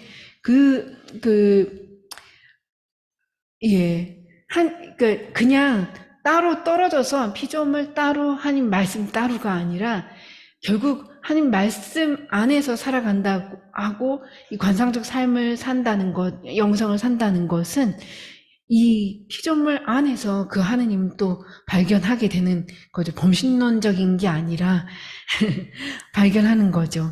그러면서 이 로마서의 이 말씀이 저희들로 하여금 재촉하는 말씀으로 들렸습니다. 사실 피조물은 하느님의 자녀들이 나타나기를 간절히 기다리고 있습니다. 이 하느님의 자녀들이 이 시대에 어떻게 나타나기를 기다리고 있는가. 프란치스코 교황님이 우리 시대에는 지구의 아픔을 자기 몸으로 느끼는 사람이 필요하다. 사실 진정한 리더라면 진정한 리더가 바로 지구의 아픔을 자기 몸으로 느끼는 사람이다라고. 지구의 아픔을 자기 몸으로 느끼는 그 사람이 바로 하나님 자녀들이어야 되지 않을까. 저는 저희 집을 방문하는 사람들이 불평을 안 해요. 왜 안 하냐면요, 곳곳에 이 글씨를 써놨어요. 없는 대로 불편한 대로. 이게 굉장히 효과적입니다. 그래서 아이들도 굉장히 빨리 한 2박 3일, 3박 4일 프로그램을 하다 보면 빨리 물이 들어요. 그래서 자기들이 써가지고 가서 곳곳에 붙여놓은대요. 엄마들이 전화가 와요. 얘가 뭘 배웠길래 이런 걸 써서 화장실에도 붙여놓고 샤워 5분, 없는 대로 불편한 대로 이렇게 한다는 거예요. 근데 이게, 안 할 것 같은데 찾아오시는 분들이 전환이 되더라고요. 불가능할 것 같지만 되더라고요. 이러한 삶의 방식이 우리가 창의적으로 찾을 수 있는 방식이 꽤 있을 거라는 생각이 듭니다. 저희 삶의 방식에서 이 부분이 뺄 수 없는 부분이고요. 그러다 보니 좀 더 불편한 생활 방식을 함께 공유할 수 있는 일이 뭘까? 물 사용하고 음식물 남기지 않고 이런 게 저절로 저희들하고 같이 사는 분들은 같이 합니다. 퐁퐁 사용하지 않고 옛날 어르신들이 사용한 그 미강이라는 것으로 기름기를 다 빼고 물로 hen구면 퐁퐁보다 훨씬 더 잘 사용돼요. 모르셨죠? 그런 원주민들조차도 잃어버린 삶의 방식, 우리의 삶의 방식을 하나씩 회복시켜가는 그런 삶으로 나아가려고 하고 있습니다. 그렇다면 어떻게 살아야 할까? 느리게를 또 곳곳에 이제 붙여놨는데, 너무나 이제 지금 어디 외국에 가면은 한 번은 로마에 이렇게 간 적이 있었는데, 거기에서 지나가기만 해도 상점에 있는 외국인들이 빨리빨리 이러더라고요. 그러니까 한국 사람만 봐도 한국 사람들이 빨리빨리를 너무 많이 얘기하니까 좀 부끄럽더라고요. 근데 사실 관상적 삶에서, 만약 아까 목사님께서 3분간 잠시 침묵하도록 하겠습니다, 이렇게 한 그 효과가 우리로 하여금 그동안 있었던 움직였던 그걸 딱 멈추게 되잖아요. 그리고 내 자신을 하나님 안에서 신 앞에서 이렇게 인식하게 되고, 근데 그거 자체 그렇게 되려면요, 빨리빨리 이거가 우리 안에서 의식적으로 이렇게 조금 내려놔야 되는 부분이고 참 어려운 부분이라는 생각이 들어요. 느리게 더 느리게라고 하면서 이제 나아가려고 하고 있고요. 저희 집 그래서 오는 아이들이 농작물이라든지 이런 것들을 이제 체험하죠. 네. 느린 삶으로 괜찮아. 그래도 괜찮아. 그 안에는 바로 이런 게 있어요. 너도 괜찮아. 너 좀 부족해도 괜찮아. 그래도 괜찮아. 라고 하는, 예, 저희가 또 Stop Think Care라는 그 어떤 그 질서를 같이, 저희 세계가, 아니, 저희가 그 가치관 안에 가지고 있는데, Stop Think, 그러니까 멈추고 생각하고 돌봐라 라고 하는 거를 함께 이제 살려고 합니다. 멈추지 않으면 생각할 겨를이 없고요. 의식적으로 생각하지 않으면 시키는 것만 합니다. 해야 할 것만 하고 보이기식으로 하고요. 이벤트성으로. 근데 그렇지 않고 진짜 돌보는 거는 멈췄을 때 진짜 사랑하게 되고 돌보게 되는 거죠. 그래서 어른들도 그렇고 아이들도 그렇고 멈춰서 스스로 이런 캠페인을 할 수 있도록 또 같이 나가서 하고요. 시간이 없어서 나가는데 무엇을 증거해야 할까? 땅을 가까이 하는 예언자라고 했는데 사실 그 저희 집에 그 목적을 세울 때에 공동체가 그러니까 여자들만 같이 모여 살면서 이 일을 가능할까? 누군가의 손을 빌어서 농사를 짓고 그렇게 되면은 분명히 저희가 이제 타협하지 말았으면 하는 것이 지금까지 이어지는 것이 우리가 농사 짓는다. 남 일꾼을 시켜서 하는 농사가 아니다. 어려워도 못하는 만큼 우리가 한다. 라고 해서 저희들이 다 그냥 해요. 아주 특별한 경우만 이렇게 포크레인 와야 될 때만 이렇게 하는데 웬만하면은 저희가 무경운, 무비료, 무농약으로 저희들이 그냥 하고요.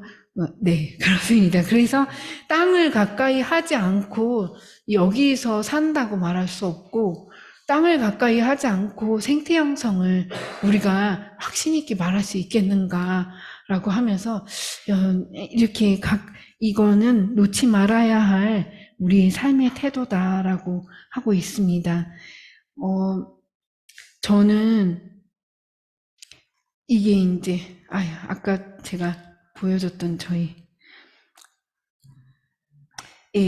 그 살면서 나는 그 탈출기의 이 말씀을 공동체와 자주 나누어요. 나는 내 백성이 겪는 고난을 똑똑히 받고 울부짖는 그들의 소리를 들었다. 정녕 나는 그들의 고통을 알고 있다.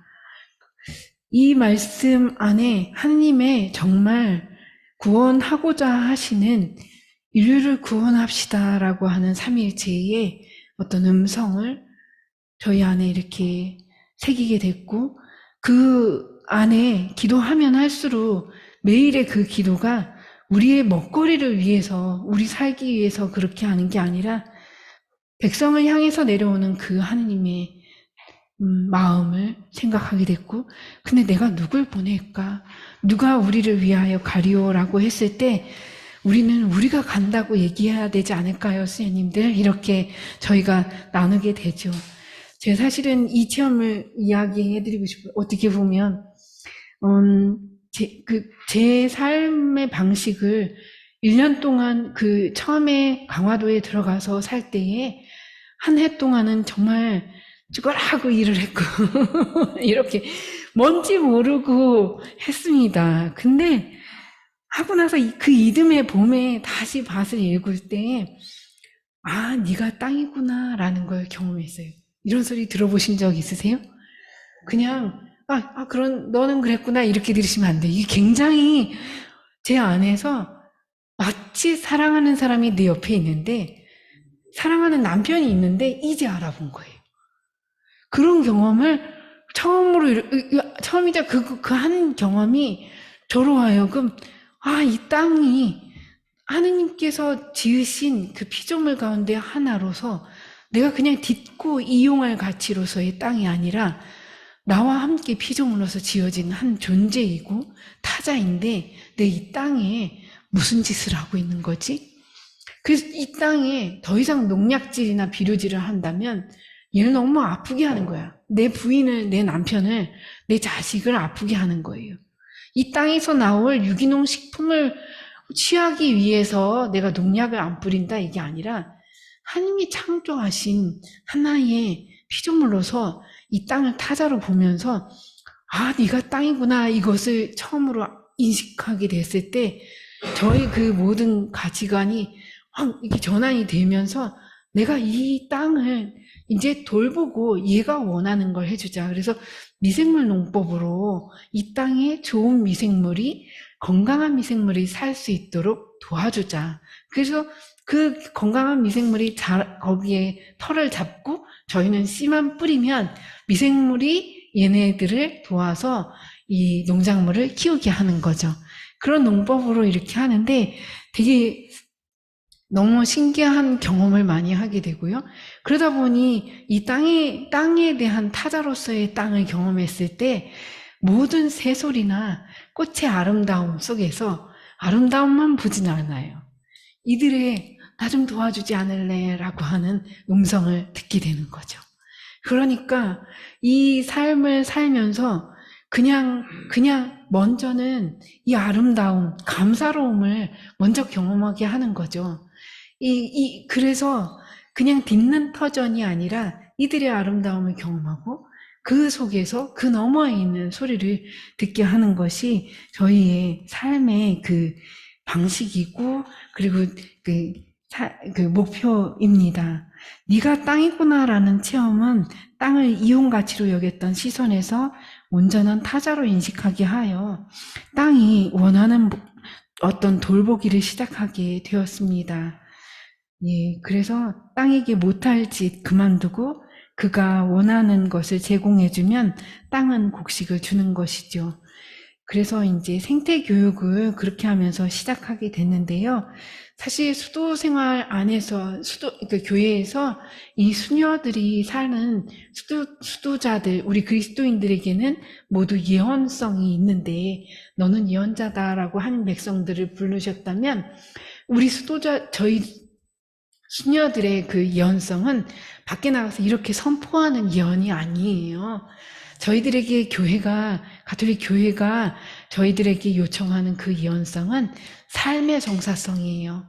그래서 삶 자체로 외쳐지는 그 외침인 거예요. 그래서 어디 가서 외치지 않고 네가 그거 외치고 싶은 말을 사는 것이 바로 저희의 예언성입니다.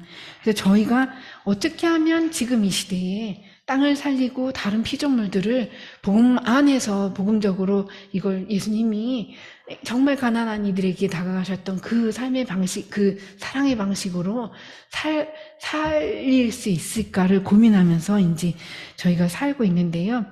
LS가 라우다토 시인데 찬미받으소서 12랑에 보면 우리가 누군가와 사랑에 빠질 때와 마찬가지로 프란치스코 성인은 해와 달 또는 가장 작은 동물들을 바라볼 때마다 모든 피조물과 함께 찬미하며 벅찬 노래를 불렀습니다. 그리고 11항에서 형제요 누이라고 이제 프란치스코는 부르는데요.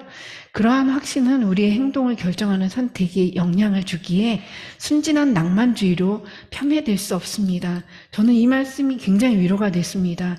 제가 만약에 이게 아름다운 새소리 그리고 땅을 타자로서 봅니다라고 했을 때 어느 식자는 이렇게 표현할 수 있겠죠. 그냥 그건 낭만주의야라고.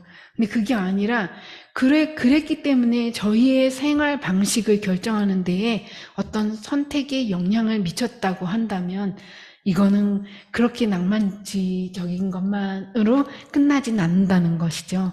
그래서 이렇게 저희의 모습이고요. 이렇게 농사 짓고 있습니다. 네, 평소에는 이런 목장이에요.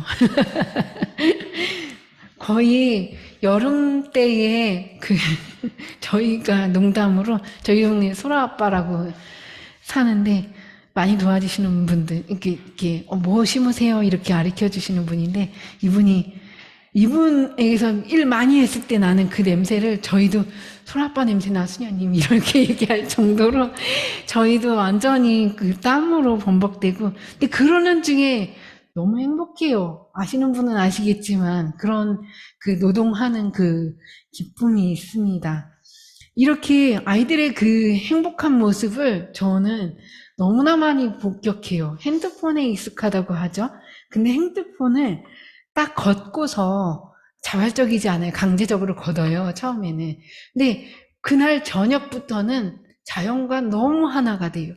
그런 것들을 보면서 어른들이 니들이 무슨 자연을 알아? 라고 하는 그런 선입견을 딱 내려놓으실 수 있을 것 같습니다. 이 아이들은 자연하고 너무 가깝고 하느님하고도 우리보다 더 가까워요. 빨리 가까워질 수 있습니다. 그래서 이렇게 이 아이들에게 지구야 내가 너를 지켜줄게 라는 어떤 주제로 아이들과 함께 이렇게 지내는데요. 첫날 지구야 미안해, 둘째 날 사랑해, 셋째 날 믿어라고 하면서 아이들에게 이제 어떻게 하면 우리가 이 지속 가능한 세상을 꿈꿀 수 있을까를 생각하게 하는 거죠. 여러분 그거 아세요? 아이들에게 절실함도 있지만 꿈도 꿀기 때문에 우리는 그냥 태양광을 상상을 해내는 게 우리의 최선일 수 있지만 이 아이들은요 더한 것도 상상해내요. 근데 제가 좀 생각한 게 뭐냐면 이 아이들에게 그 꿈을 꿀 수 없게 만드는 현실이 되면 안 된다는 거죠. 이 아이들이 꿈꿀 수 있는 오늘 현실이 될 수 있도록 환경을 마련해 주는 것이 그래 한번 해봐 라고 하는 그런 자리를 우리가 계속해서 마련해 주고 긍정적이고 희망적인 그 줄리아 버터플라이가 이런 표현을 했잖아요. 자기 체험 안에서 하느님의 소리를 들은 거죠. 줄리아, 그러니까 나 더 이상 이런 환경운동 안 할래라고 했던 그 마지막 순간에 줄리아, 네가 희망을 가진 마지막 한 사람이 되더라도 그 마지막 한 사람인 네가 있기 때문에 이 세상엔 희망이 존재해. 그런 것처럼 우리 그리스도인들이 희망이 없다 그러면 말도 안 되잖아요. 근데 이렇게 희망을 꿈꾸는 우리 그리스도인들이 있고 많은 종교인들이 있는데 이 아이들에게 희망을 갖게 하고 정말 이 세계를 절망적인으로 보이는 암담한 현실의 이 현실을 보다 더 나은 세상으로 끌어갈 수 있는 상상력을 가질 수 있도록 계속해서 도와줘야 된다는 생각이 듭니다. 이 아이들이 근데 요런 게 없어요. 생태적 언어와 행동. 정말 참 낯선 거예요. 우리는 그래도 자연환경 안에서 어느 정도 놀이도 해봤고, 선생님이 윤리 시간, 도덕 시간에 어떻게, 어떤 바른말 사용해야 돼, 어떤 걸 해야 돼, 이렇게 배웠지만 지금 아이들은 그 시간에 영어 단어 외우라고 부모님들이 가르치시잖아요. 네. 그래서 이제 거기서 지내는 동안은 서로 도와주는 거, 바른말 사용하는 거, 동물에게 먹이 주고, 물 주고, 생명 돌보는 거, 함께 노는 거, 이런 것들을 이렇게 가까이 가게끔 도와주죠. 감수성을 키우는 일인 거죠. 그렇게 해서 이제 함께 저희의 삶의 방식을 이렇게 나눠주고 하는데요. 프란치스코 교황님의 그 회칙 찬미받으소서는 2015년에 나왔는데 우리의 삶과 교육 내용에 큰 지지와 용기를 주며 지표가 되어줬습니다. 공동의 집에 무슨 일이 벌어지는지, 또 창조의 복음과 생태 위기의 근원들에 접근하고 통합 생태론적 이해와 접근법, 행동 방식의 새로운 통찰, 또 생태 교육과 영성이라는 흐름으로 우리 삶을 올바로 대면할 수 있도록 돕고 있기 때문입니다. 이미 우리가 살아가면서 자체적으로 연구를 해왔었어요. 저희들이 그냥 농사만 짓고 이러는 게 아니라 저녁 때는 또 이렇게 모여서 스터디를 하는 거죠. 하느님 이 성경 말씀 속에서 이 시대에 어떤 현재의 우리에게 말씀하시는 예언자의 말씀이 뭘까를 서로 함께 찾는 거예요. 어떤 전문가가 없었어요. 아무도 생태신학자도 없었고 성경신학자도 없었습니다.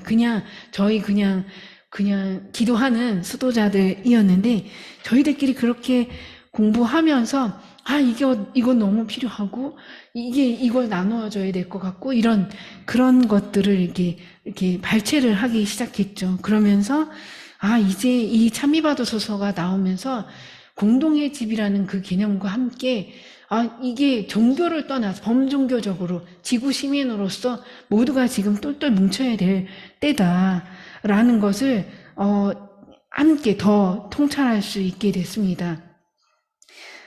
지혜서의 말씀, 피조물의 응대함과 아름다움으로 미뤄보아 그 창조자를 알 수 있다는 그 말씀을 깨닫도록 또 안내하고, 우리 찬미가 이루어졌을 때 우리는 보호하고자 하는 제대로 된 의식에 이를 수 있다는 걸 저희가 깨달으면서 되도록이면 많은 사람들이 이런 이렇게 체험을 할 수 있도록 돕고 있는 것입니다. 노틀담 생태영세의 집이 추구하는 삶은, 공동체 삶은 바로 이런 것인데요. 어떤 공동체를 시작할 때 목적과 방향성을 두게 되는데, 처음 공동체를 시작할 때 어떤 방향성은 가지고 있었지만 확신이 없었습니다. 그래서 그냥 사는 것 자체가 경험이 됐고 확신을 가져왔고 성령께서 이끄시는 움직임에 응답하도록 이끌었습니다. 강화도에 오신 분들은 아시겠지만 매일매일 안개가 너무 많이 껴요. 바닷가 근처라서 제 삶이 딱 그랬어요. 누구도 저에게 이렇게 가라고 가르쳐주지 않았어요. 수도공동체도 아직 뚜렷한 목표가 없었습니다. 근데 매일같이 제가 그 길을 걸어갈 때에, 미사하라고 하고 이렇게 할 때에 그 길이요 완전히 안개로 꽉 차 있었는데, 주님, 당신은 저에게 무엇을 바라십니까? 라고 매일 이렇게 여쭈을 때 그 길이 저에게 대답했어요. 뭐냐면, 암담했는데 안 보이는 앞이 보이지 않는 그 현실이 사실은, 아세요? 안개 낀 그 길에 한 걸음 가게 되면 다음 걸음 갈 만큼 길이 보여요. 그죠? 그게 길이라는 것도 알게 돼요. 내가 원하는 건 저 끝에 종착점이었다는 생각이 들더라고요. 근데 하느님이 원하시는 건 다음 한 발자국 더 나아가는 그것인 거예요. 그분은 저를 그렇게 길로 인도했는데, 바로 이런 과정 안에서 아무도 그걸 몰라, 목표라든지 이런 것들을 다 모르고 있다가 살면서 하나님이 하나씩 매 해마다 어떻게 가야 할지, 그리고 지구 생태계의 위기가 어느 만큼인지를 더 잘 가르쳐 주시고 저희의 행동이 어디로 가야 될지를 가르쳐 주시더라고요. 그래서 어떻게 하면 이 시대에 이 유익한 삶의 방식이 될 수 있을까? 저희 공동체 삶의 방식 안에 식탁 일회서라든지 이렇게 대화를 놓으면, 그러니까 저희는 식탁 대화가 진짜 오락이고 복음 나눔이고 말씀 식탁이고, 그리고 방향성을 찾는 연구의 시간이에요. 그래서 좀 길게 식탁을 가는데, 그러면서 계속해서 대화 안에서 저희도 이제 행정부가 있고 수녀회 행정부가 있고 또 그런 대화 안에서 방향을 찾고, 또 지역사회에서 원하는 그 방향과 또 교회가 바라는 그 방향과 또 그러는 중에 이제 이게 우리의 삶의 방식에 이렇게 뼛속 깊이 있어야, 자리 잡아야 할 방식이구나 라는 걸 생각하게 됐고요. 그러면서 이게 저희끼리만 대화하는 게 아니라 지역사회 안에 도전을 주고 있는 기업이라든지 아니면 이제 기관들이라든지 면사무소나 이런 데와도 계속적으로 지속적으로 대화하면서 저희가 어떤 삶을 추구하고자 하는지, 그리고 약간 기업들한테는 약간 긴장감을 주는 역할을 해요. 오염된 공기라든지 폐수라든지 이런 것들을 방류했을 때 저희가 바로 거기 가서 사실 이렇게 여기는 안 가져왔는데 피켓을 들고서 가는 그 앞에 침묵 시위를 한다든지 뭐 이렇게 해서 약간의 그러면서 대화의 장도 마련하고 이렇게 하면서 지금 하고 있고, 또 이 가장 밀접한 건 하느님과 대화와 또한 그 피조물들의 원의를 듣는 것과 또한 이 주변 이웃들, 이거네요. 이웃들과 이렇게 대화하는 그 삶의 방식이 이 관상적 영성의 가장 기본이 아닐까 하는 생각이 듭니다. 네, 그리고 네, 공생이라는 표현을 저희 안에서 이렇게 찾습니다. 그래갖고 이게 지금 저희 농사 짓는 터 안에 이루어진 땅인데요. 위에는 가지가 자라고 밑에는 수박이 자라는 거예요. 그러니까 서로 공생하는 그런 것을 우리는 어떻게 보면 깨끗하게 싹싹 다 뽑아 놓은 다음에 내 것만, 내 땅, 뭐 이런 식의 생각을 하게 되는데, 함께 살아가는 그 원리를 이 자연 안에서도 맛보게 하고 우리 서로도 같이 공생할 수 있는 그런 가치를 계속해서 이렇게 찾으려고 노력하고 있습니다. 예. 참외와 오이와 뭐 이렇게 더불어서 사는 거죠. 네. 그리고 이거는 이제 한일 탈핵 순례인데 제가 그냥 문득 넣게 됐습니다, 사진을. 근데 이제 함께 한다는 부분에서, 간다는 부분에서 저희가 그냥 만약 강화도에 살고 있어서 농사만 짓는다 하면은 정말 세상과의 어떤 부분, 약간의 단절이 있을 수도 있는데, 끊임없이 계속해서 이런 사회 연대하는 부분에서 함께 하려고 하는 그런 노력도 계속 하고 있어요. 그래서 가능하면, 그래서 그런 것과 또한 관성적 삶 안에서 저희가 영성 안에서 눈으로 직접 목격할 수 있는 게 모든 것이 연결되어 있다는 그런 거예요. 우리는 알고 있어요. 뉴스만 봐도. 제가 작년에 독일에서 저희 수녀의 총회가 있었는데 여기 오늘 사진은 안 가져왔는데 비행기가 이렇게 착륙하기 전에 위에서 상공에서 보니까 독일 그 일대의 땅에 풍력 발전기가 그렇게 많을 수가 없었어요. 에너지의 80%를 이 풍력 발전에 의존한다고 하더라고요. 그럼에도 불구하고 그 수녀님들이 있는 한 달 내내 한 번도 히터를 틀질 않았어요. 제 그때 10월에서 11월이었거든요. 근데 한 번도 안 틀었는데 가난해서 그런 게 아니라요. 그 독일 내의 교회 기관들이 안 틀기로 약속을 했다는 거예요. 어느 교회, 어느 성당도 아무도 안 틀었어요. 그리고 파카를 입더라고요. 너무 자연스러웠고, 연세 드신 수임한테 어떻게 이렇게 할 수가 있느냐 그랬더니 이거였어요. 우리가 여기서 틀면 투발로가 더 가라앉는다. 그러니까 지금 가라앉고 있는 섬나라들이 있잖아요. 이거에 대한 너무나 가까운 먼 나라의 이야기가 아니라 지구 공동의 지배에 대한 인식이 너무 가까이 내 삶의 방식 안에 가까이 있는 거예요. 관상적 영성은 바로 이런 게 관상적 영성이 아닐까요? 모든 게 연결되어 있어서 내가 행동하는 그 선택이 누군가에게 이로움을 줄 수도 있고 어려움을 줄 수도 있다는 그 의식 안에서 선택할 수 있는 거라는 생각이 듭니다. 예.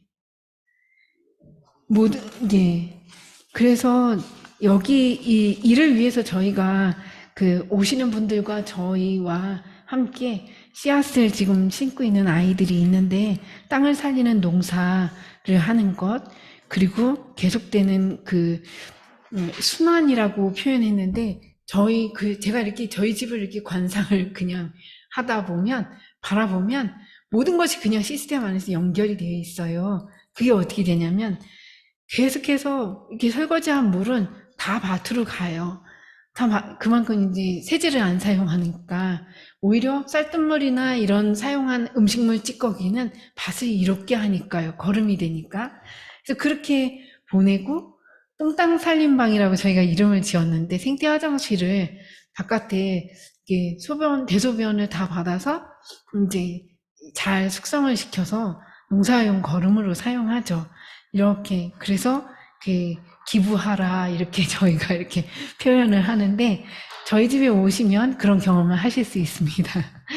그리고 빗물 저장고라고 저희 지금 사용하는 그 건물에 저희 집 터에 모든 그 건물은 물을 다 흘러내리게 해서 빗물 저장고에 모이게 했어요.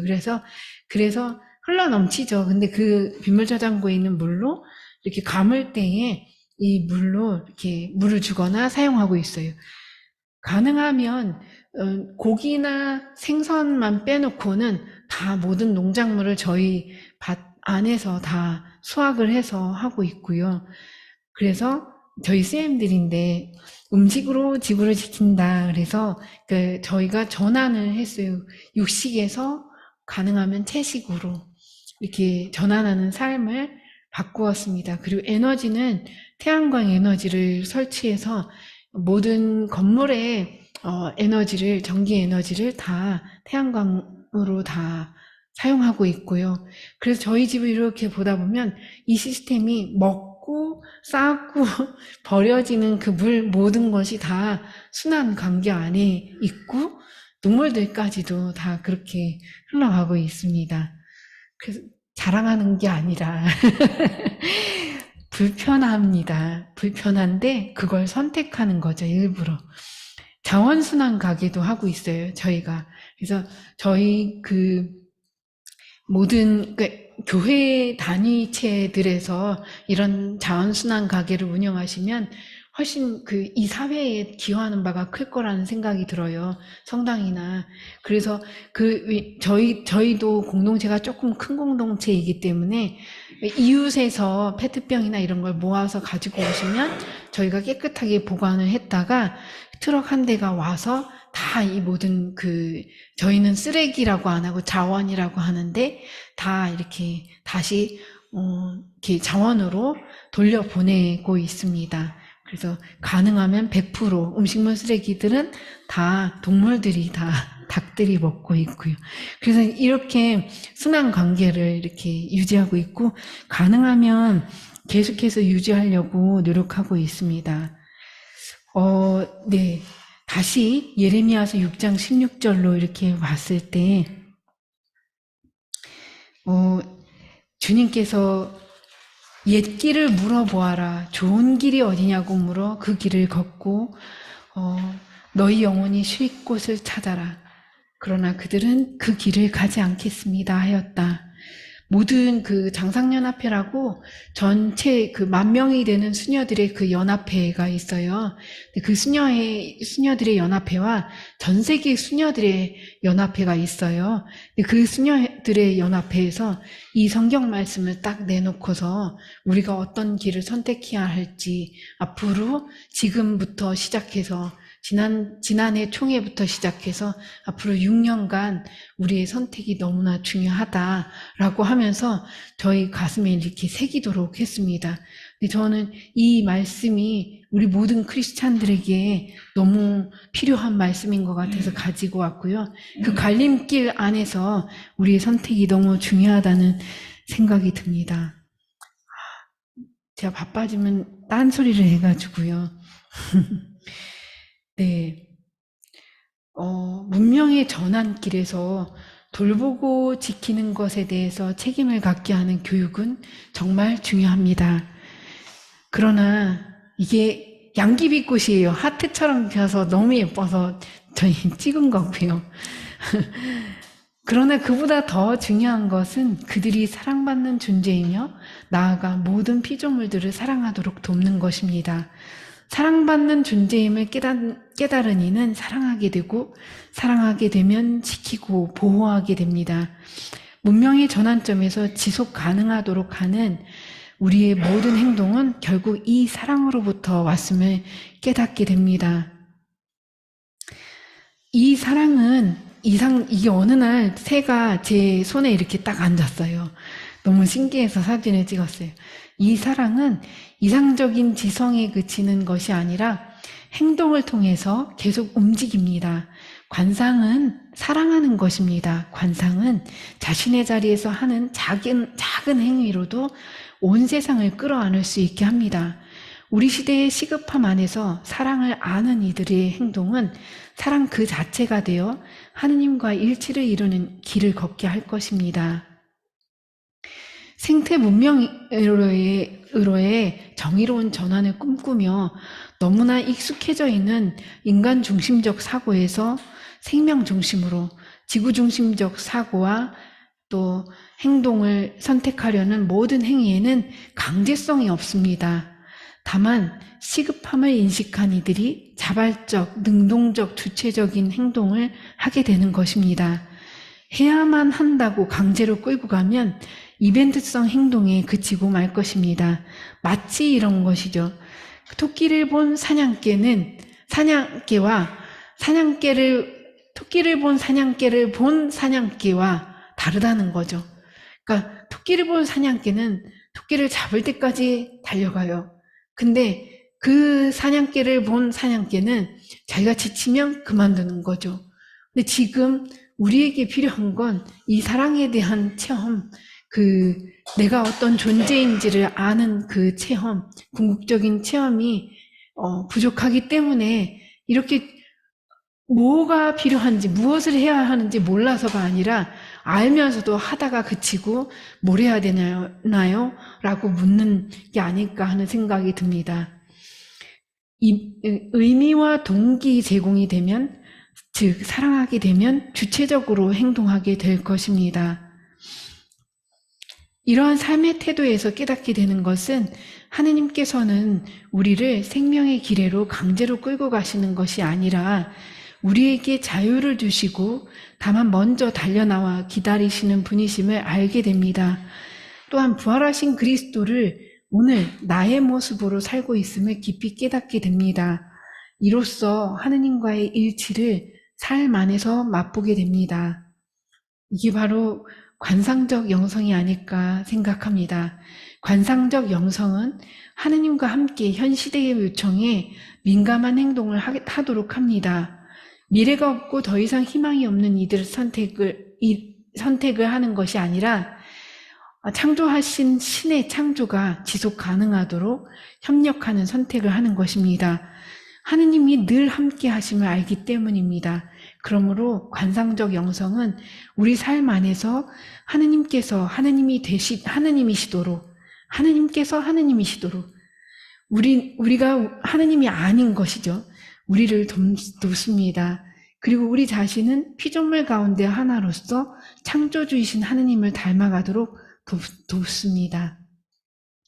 그래서 관상적 영성은 신 앞에 내 자기 존재를 깨달은 이들이 신과 함께 살아가는 그 일을 삶으로 엮어내는 것이고, 영성은 그 삶의 풍요로움으로 무생명들과 이웃을 생명과 해방의 길로 인도해 줄 것입니다.